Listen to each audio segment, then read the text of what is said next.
continuamos después de esta charla, coloquio, entrevista con Miguel Pérez Aguilar, secretario provincial del sindicato COA, coordinadora de organizaciones agrícolas, de agricultores, y ganaderos. Bueno, cada 15 días viene aquí a explicarnos de Juan Antonio Ruiz temas interesantes, se habla, se dialoga, hace tu planteamiento y nosotros encantados. Y aquí está con nosotros. Bienvenido, Juan. Buenos días. ¿Cómo estamos, amigo? Muy bien. Muy bien, ¿no? Sí. Aquí pendiente del tema de la agricultura. Sí, me ha gustado mucho escuchar a Miguel. No, porque yo creo que son la gente más, en mi opinión, son la gente más sensata en este sector.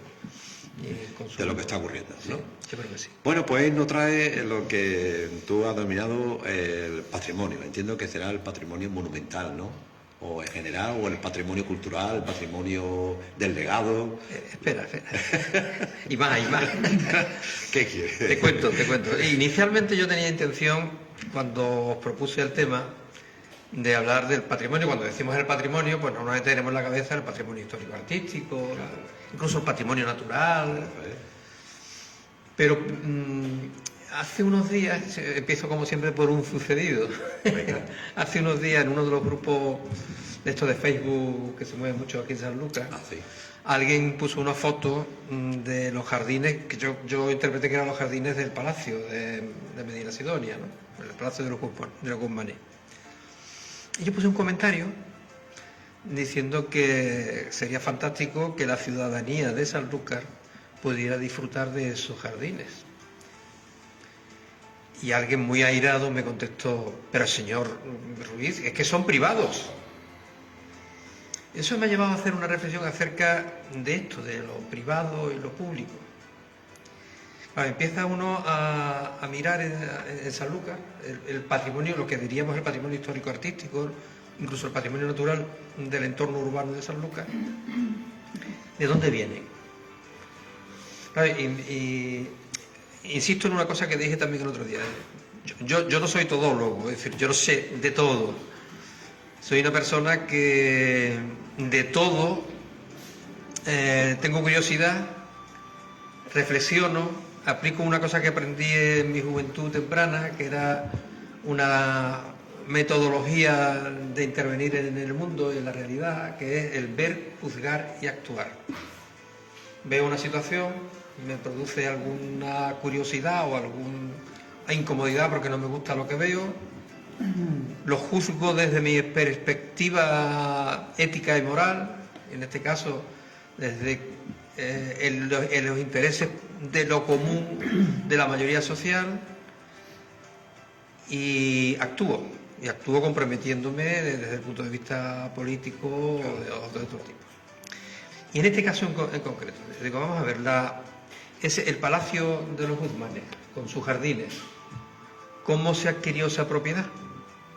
Porque me imagino que tú, como yo, nuestras propiedades pues vienen de nuestro trabajo, de un esfuerzo personal o familiar, porque a lo mejor hemos heredado algo de nuestra capacidad de ahorro, de nuestra capacidad de endeudamiento, y de ahí pues tenemos una casa, tenemos lo que tengamos cada cual.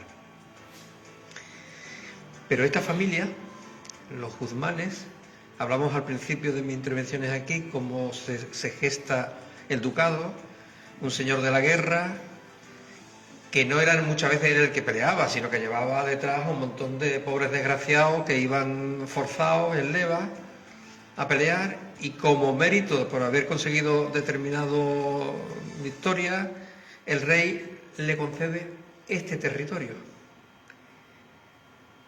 Se desahucia a los que eran propietarios de estos territorios, de la costa de Cádiz y de Huelva, y se le da a este señor. Y este señor, desde la Edad Media y su familia para acá, detenta un poder que se multiplica, porque si tú eres el señor poderoso de la zona, tienes el control de la entrada y salida del Guadalquivir, la máquina registradora se va llenando, y dice, bueno, yo tengo que tener a la gente medianamente satisfecha y contenta, voy a pagar iglesias, porque además la iglesia contribuye a que la gente vea que su autoridad es divina, es decir, que esto es por la gracia de Dios, y fomento este tipo de cosas. Y pagan o la construcción de Santo Domingo, por ejemplo, del convento de los dominicos, o de Regina, o X, ¿vale? La caridad. Entonces, el patrimonio histórico de esta ciudad, como el de muchísimos sitios, viene de un acto de expropiación por motivo de guerra o de premios, de regalo de la máxima autoridad, que en este caso era el rey. Con lo cual dices tú, bueno, la legitimidad de esa propiedad por lo menos es dudosa. Me he ido muy lejos, he ido hace 800 años, 700 años. Vamos más cerca. Entre finales del siglo XVIII y el XIX, el Estado, que entra en bancarrotas continuas, fundamentalmente por los excesos de la monarquía y por las guerras continuas que tienen en el exterior,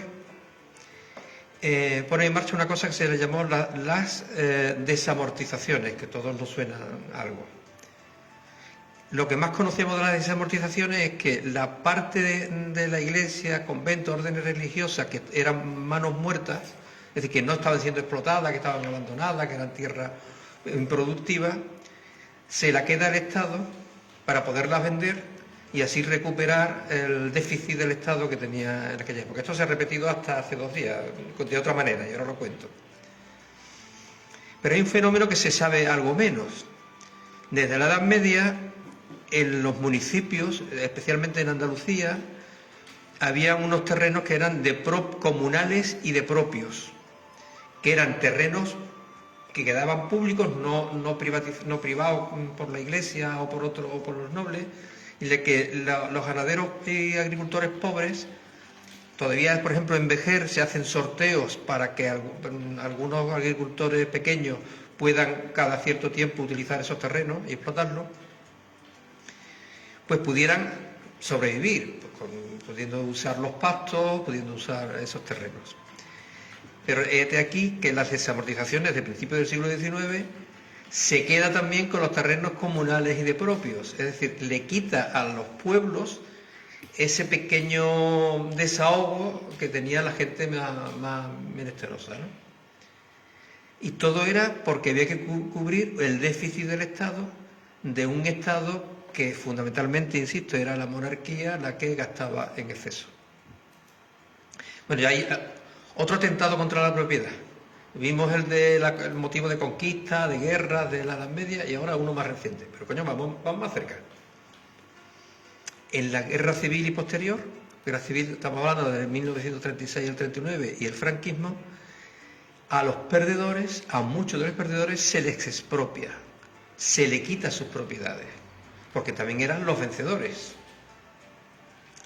Los vencidos siempre tienen la perspectiva, a través de la propaganda que hemos hablado aquí ya varias veces y de la educación, de ver que su propiedad es sagrada.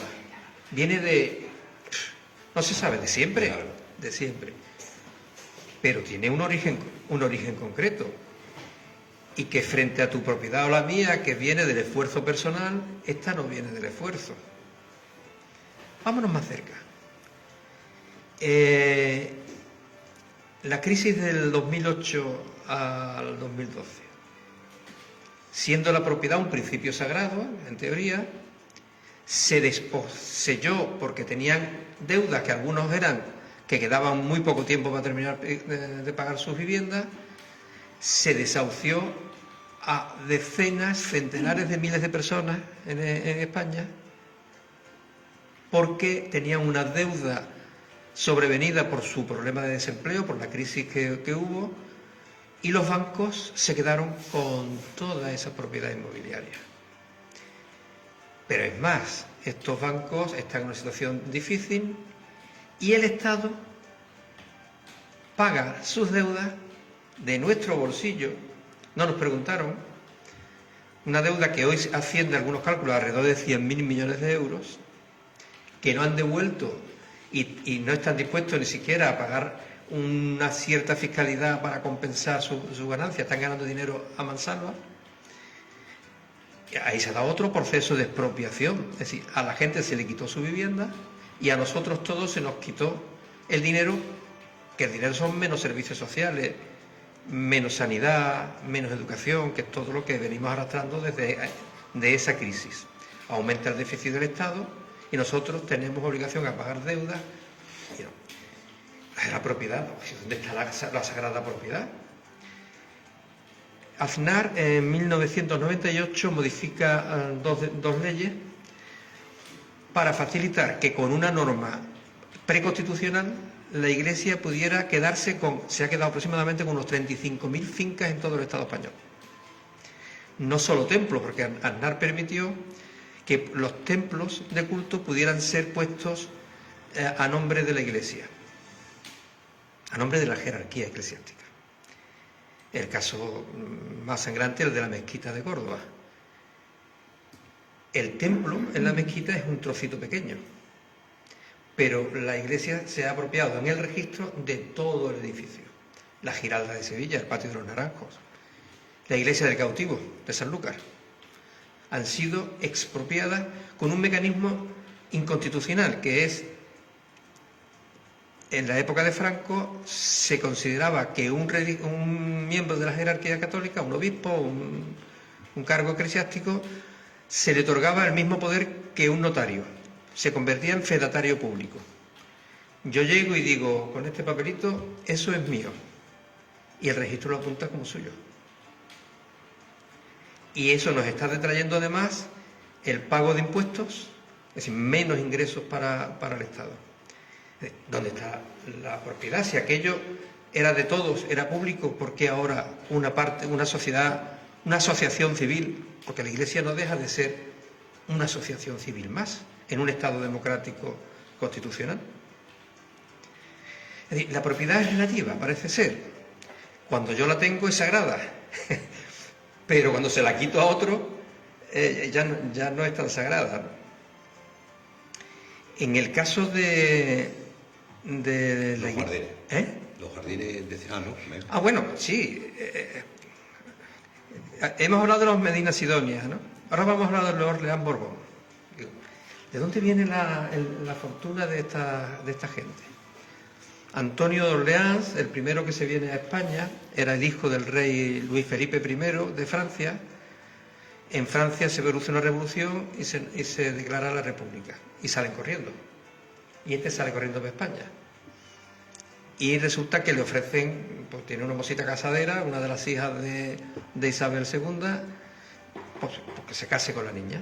Y así la emparentamos con una casa real francesa.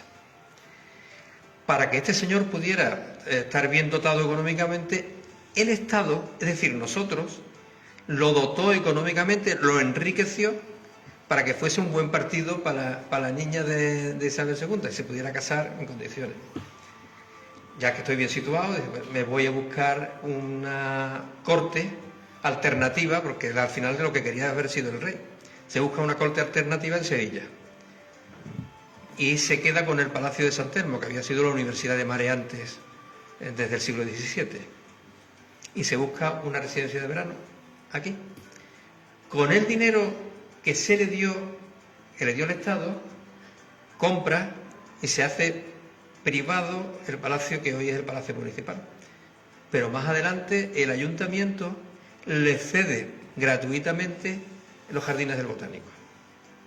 Entonces tenemos otro patrimonio que era de todos, que era público, privatizado, regalado a alguien que su único mérito es que quería ser rey de España, porque se busca una corte y entonces algunos piensan que el que él esté por aquí va a fomentar la economía local.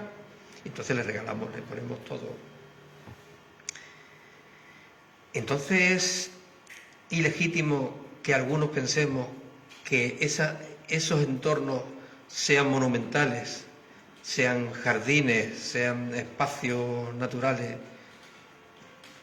pueda ser disfrutado por el conjunto de la ciudadanía, si su origen es el conjunto de la ciudadanía y ha habido un momento determinado en que ha sido expropiado a la ciudadanía.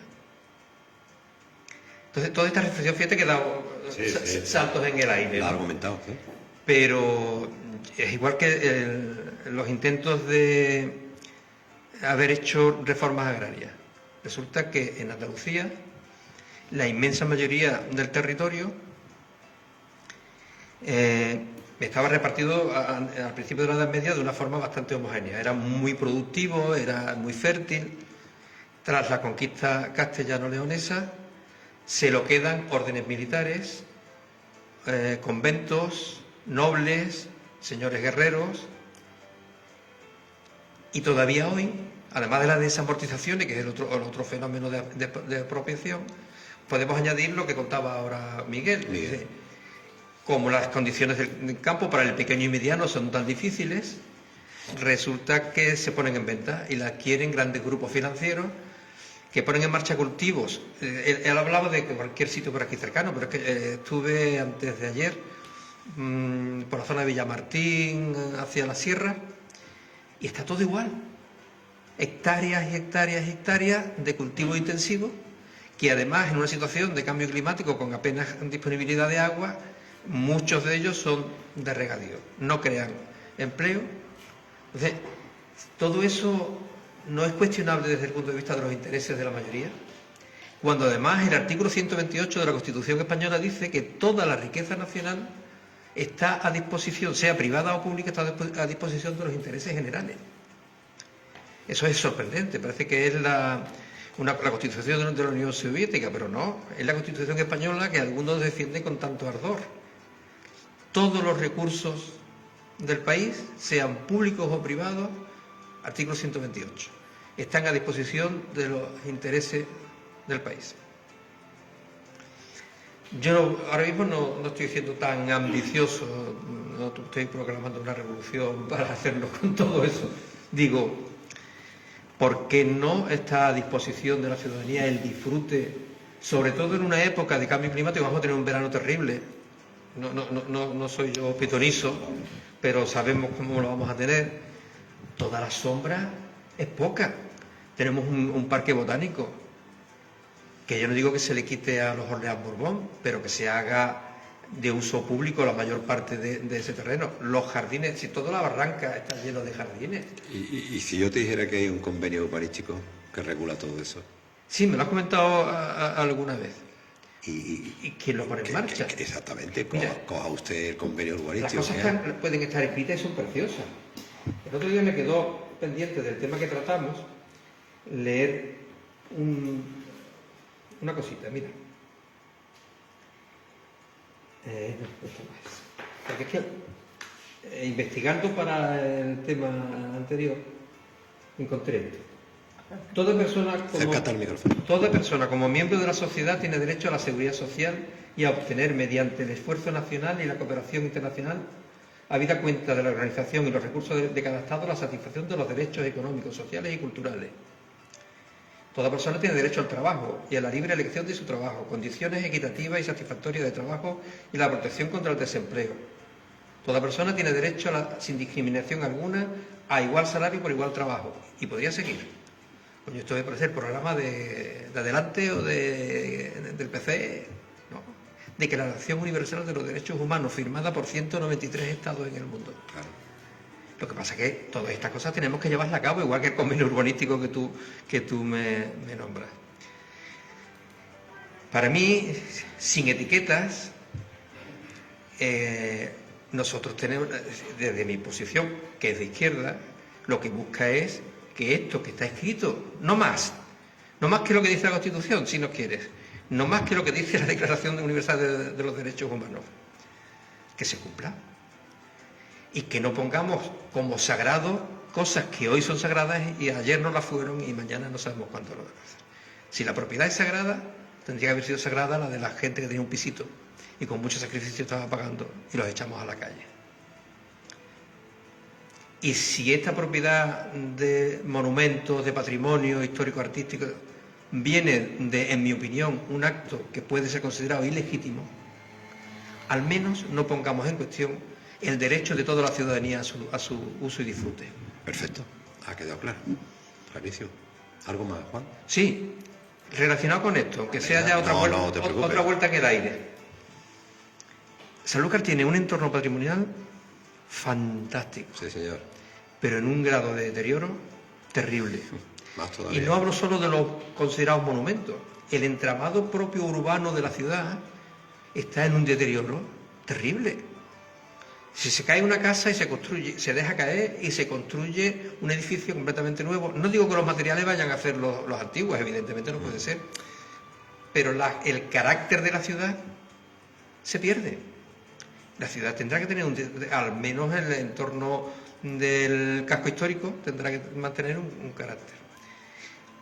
Y para que muchas veces se pone que el patrimonio es una fuente de recursos también, de atracción turística, Sanlúcar necesita un centro de recepción de visitantes / museo, y qué mejor que el Palacio Municipal, que está ahí súper infrautilizado, que hay cantidad de salones y de sitios que no se utilizan, y hay recursos para eso. Se está cayendo. Es que tanto Europa como la Junta, que tiene en su ley de patrimonio histórico la obligación de proteger y de fomentar esto, tenemos que conseguir que haya un lugar donde la gente que nos visita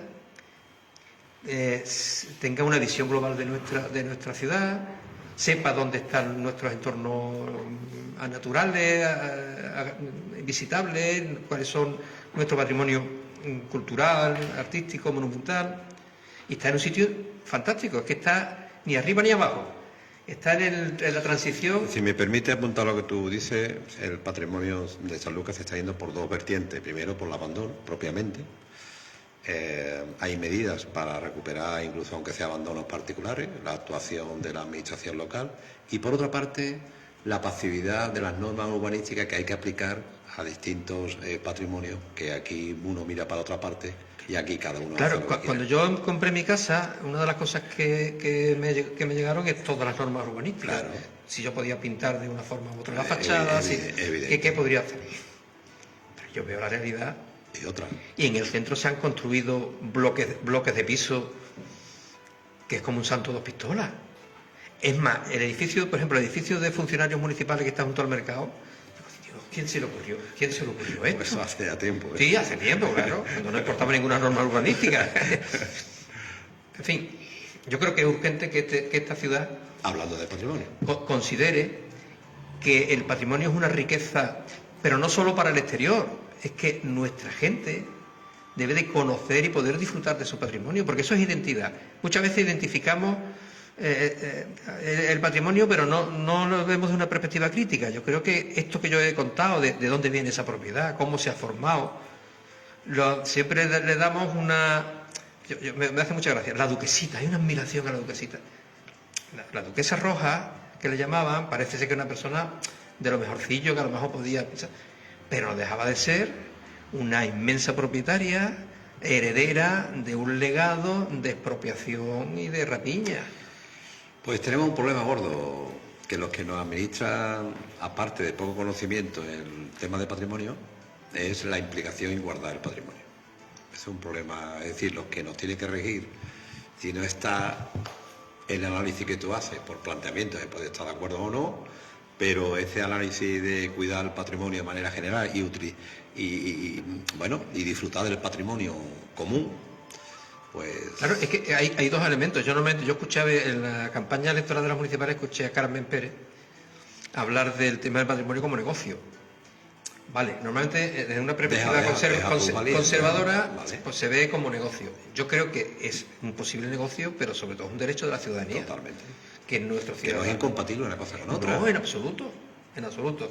Pero una ciudadanía que es consciente de su patrimonio desde una perspectiva crítica, insisto, desde una perspectiva crítica que incluye pensar todo esto. Esto no ha venido del cielo, esto ha sido por una determinada circunstancia. Una ciudadanía consciente de lo suyo, de su patrimonio, es una ciudadanía más capaz. Es la historia de una ciudad. Claro, es tu propia historia, tu propia identidad, ¿no? Bueno, Juan, como siempre, Muy bien, encantado. nos seguimos viendo. Hasta la próxima. Hasta que me aguantéis. Venga. Juan está extrañado. Bueno, hacemos una pausa y volvemos enseguida. Porque me siento muy libre.